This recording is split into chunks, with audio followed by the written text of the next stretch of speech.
Welcome to the Chronological One-Year Bible, March 9th. Today's reading is Numbers chapter 30, verse 1, through chapter 31, verse 54. Then Moses summoned the leaders of the tribes of Israel and told them, "This is what the Lord has commanded. A man who makes a vow to the Lord or makes a pledge under oath must never break it. He must do exactly what he said he would do. If a young woman makes a vow to the Lord or a pledge under oath while she is still living at her father's home, and her father hears of the vow or pledge and does not object to it, then all her vows and pledges will stand. But if her father refuses to let her fulfill the vow or pledge on the day he hears of it, then all her vows and pledges will become invalid. The Lord will forgive her because her father would not let her fulfill them. Now suppose a young woman makes a vow or binds herself with an impulsive pledge and later marries. If her husband learns of her vow or pledge and does not object on the day he hears of it, her vows and pledges will stand. But if her husband refuses to accept her vow or impulsive pledge on the day he hears of it, he nullifies her commitments, and the Lord will forgive her.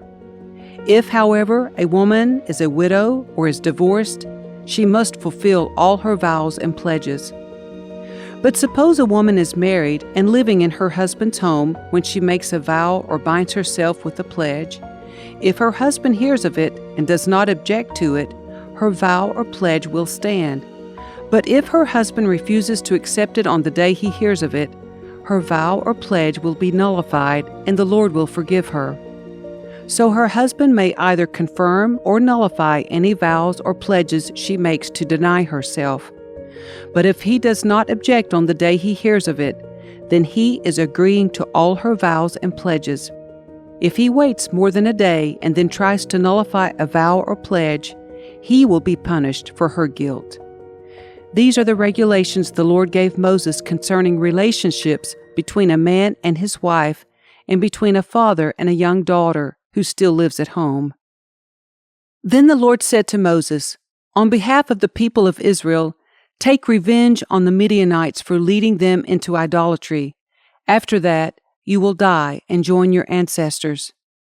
So Moses said to the people, "Choose some men and arm them to fight the Lord's war of revenge against Midian. From each tribe of Israel, send 1,000 men into battle."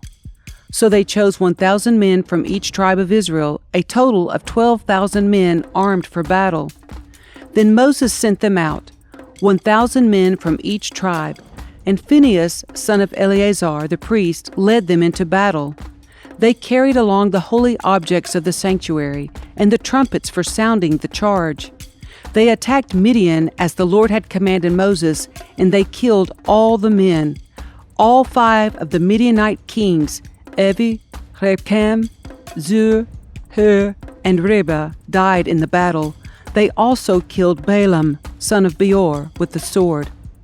Then the Israelite army captured the Midianite women and children and seized their cattle and flocks and all their wealth as plunder. They burned all the towns and villages where the Midianites had lived. After they had gathered the plunder and captives, both people and animals, they brought them all to Moses and Eleazar the priest, and to the whole community of Israel, which was camped on the plains of Moab, beside the Jordan River, across from Jericho.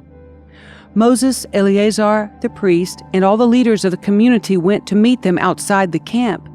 But Moses was furious with all the generals and captains who had returned from the battle. "Why have you let all the women live?" he demanded. "These are the very ones who followed Balaam's advice and caused the people of Israel to rebel against the Lord at Mount Peor. They are the ones who caused the plague to strike the Lord's people. So kill all the boys and all the women who have had intercourse with a man. Only the young girls who are virgins may live. You may keep them for yourselves. And all of you who have killed anyone or touched a dead body must stay outside the camp for 7 days. You must purify yourselves and your captives on the 3rd and 7th days. Purify all your clothing too, and everything made of leather, goat hair, or wood." Then Eleazar the priest said to the men who were in the battle, "The Lord has given Moses this legal requirement. Anything made of gold, silver, bronze, iron, tin, or lead, that is, all the metals that do not burn, must be passed through fire in order to be made ceremonially pure. These metal objects must then be further purified with the water of purification.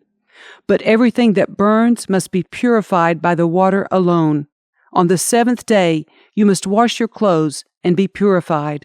Then you may return to the camp." And the Lord said to Moses, "You and Eleazar the priest and the family leaders of each tribe are to make a list of all the plunder taken in the battle, including the people and animals. Then divide the plunder into 2 parts and give half to the men who fought the battle and half to the rest of the people. From the army's portion, first give the Lord his share of the plunder, 1 of every 500 of the prisoners and of the cattle, donkeys, sheep, and goats. Give this share of the army's half to Eleazar the priest as an offering to the Lord. From the half that belongs to the people of Israel, take 1 of every 50 of the prisoners and of the cattle, donkeys, sheep, goats, and other animals. Give this share to the Levites, who are in charge of maintaining the Lord's tabernacle." So Moses and Eleazar the priest did as the Lord commanded Moses. The plunder remaining from everything the fighting men had taken totaled 675,000 sheep and goats, 72,000 cattle, 61,000 donkeys, and 32,000 virgin girls. Half of the plunder was given to the fighting men. It totaled 337,500 sheep and goats, of which 675 were the Lord's share, 36,000 cattle, of which 72 were the Lord's share, 30,500 donkeys, of which 61 were the Lord's share, and 16,000 virgin girls, of whom 32 were the Lord's share. Moses gave all the Lord's share to Eleazar the priest, just as the Lord had directed him. Half of the plunder belonged to the people of Israel, and Moses separated it from the half belonging to the fighting men. It totaled 337,500 sheep and goats, 36,000 cattle, 30,500 donkeys, and 16,000 virgin girls. From the half share given to the people, Moses took 1 of every 50 prisoners and animals and gave them to the Levites, who maintained the Lord's tabernacle. All this was done as the Lord had commanded Moses. Then all the generals and captains came to Moses and said, "We, your servants, have accounted for all the men who went out to battle under our command. Not one of us is missing. So we are presenting the items of gold we captured as an offering to the Lord from our share of the plunder: armbands, bracelets, rings, earrings, and necklaces. This will purify our lives before the Lord and make us right with Him." So Moses and Eleazar the priest received the gold from all the military commanders, all kinds of jewelry, and crafted objects. In all, the gold that the generals and captains presented as a gift to the Lord weighed about 420 pounds. All the fighting men had taken some of the plunder for themselves. So Moses and Eleazar the priest accepted the gifts from the generals and captains and brought the gold to the tabernacle as a reminder to the Lord that the people of Israel belonged to Him.